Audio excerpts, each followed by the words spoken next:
What's blowing in the wind, you guys? It's your boy Zaykaze, and we're here with a new game. We'll be starting a new series today, and I'm happy to introduce this called Reviewing Whatever the Hell I Want. Yeah, you heard it here first. Reviewing whatever the hell I want.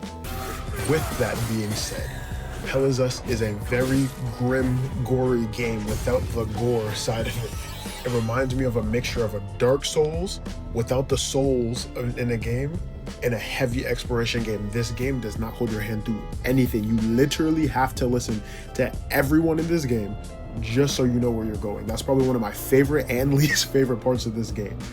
It has jump scares. If you watch the stream, probably would have seen me got jump scared the other day.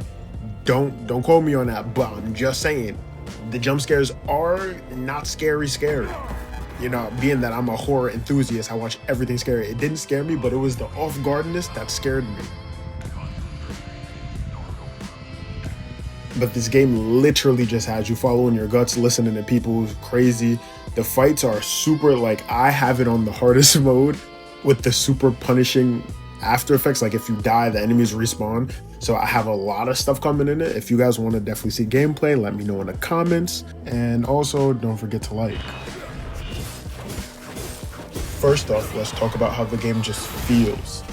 Combat is like super deliberate. Like, the enemies will hit you and your health bar will go low. Like, all it takes is 2 hits and you're already half health, I feel like. This is also because I'm playing on the hardest setting. But the enemies hit hard, and the one thing that I realized, stamina matters a lot, especially because early off, like, you can't just button mash. You have to literally be strategical with every click that you do and learn the patterns of each enemy too. That's one of the hardest things I've been struggling with in the super beginning, is learning like how to hit the enemies properly and also learn their fighting style. And of course, knowing me, being that I love Weather Waves, and most of my fans, or most of the people, I say my fans, wow, well, I know you guys support me, but most of the people who watch my channel usually sees my Weather Wave content. And what I realized with that is, if you like Weather Waves for like the skill and like the exact timing of dodging and hitting, you would love this game in the sense of you have to be that strategic. But if you like Weather Waves just a button match and kind of just hit a bunch of stuff in combos, then this game may not be best suited for you. But if you want to still try it, it definitely is really fun. And when it comes to like the exploration and atmosphere of the game, it is hands down the most eeriest feeling that you'll ever get. When it comes to the art design in which they chose, it feels like super menacing while being creepy. And the exploration actually is like, it rewards for people who pay attention. It rewards everybody who listens closely, pay attention, and remember things. Like, because there's no map, you have to notice every trail, every symbol on the wall, because I realized if you watch the stream, there was a lot of puzzles. There's also a lot of puzzles, and you have to notice all of them. And if you don't, you may not realize a secret code to a door that's hidden in a tunnel somewhere. You may not know where the key is, and also there's different languages in which your drone has to read. You have to pay attention to everything. When it comes to the atmosphere and the exploration, that's where it's like heavily noted that you have to pay attention. When it comes to the progression systems of the game, everything is fairly simple to understand. You know, you upgrade your tools, you unlock routes, you sharpen, your approach with different tactics and skills and stats. It's pretty much like every other RPG game, but light RPG game. It's just, this game really focuses on more of the heavy survival side of it, and also remembering, like I stated, in the atmosphere and exploration. Alright, so what slaps about this game? The way to combat, peak. Probably my number one favorite part about this game. Every swing you take, it matters. So that's probably my number one favorite spot about this game. My number 2 spot has to be the mood and the world build. Like, this map gives me very heavy Elden Ring mixed with Dark Souls and Hogwarts Legacy vibes, and all those games together, worlds look beautiful, and this gives that. And that's probably my favorite part of it. Like, it's just super eerie, quiet, kind of like dreadful and miserable, but also you can tell that they just been through some stuff. Like they just finished a war. Definitely my number 2 spot. My number 3 spot has to be the exploration. Like you have to trust everything you see and remember stuff. Games like that has heavy puzzles and you have to remember stuff are probably my favorite games ever. Especially if you go into an RPG game, it is one of my favorite games where you have to remember and figure out puzzles.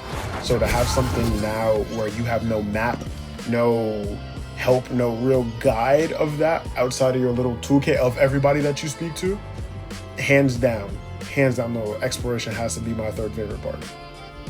Now, what drags about the game? My top 3 things has to be that camera angle and the lock on. Like your body doesn't move with the camera, so it feels a little bit weird to play, to have to move them separately. It's just like the fighting, it's super tight spaces, and then there's gonna be a lot of turning, and because of that turning, I guess it gets laggy at times.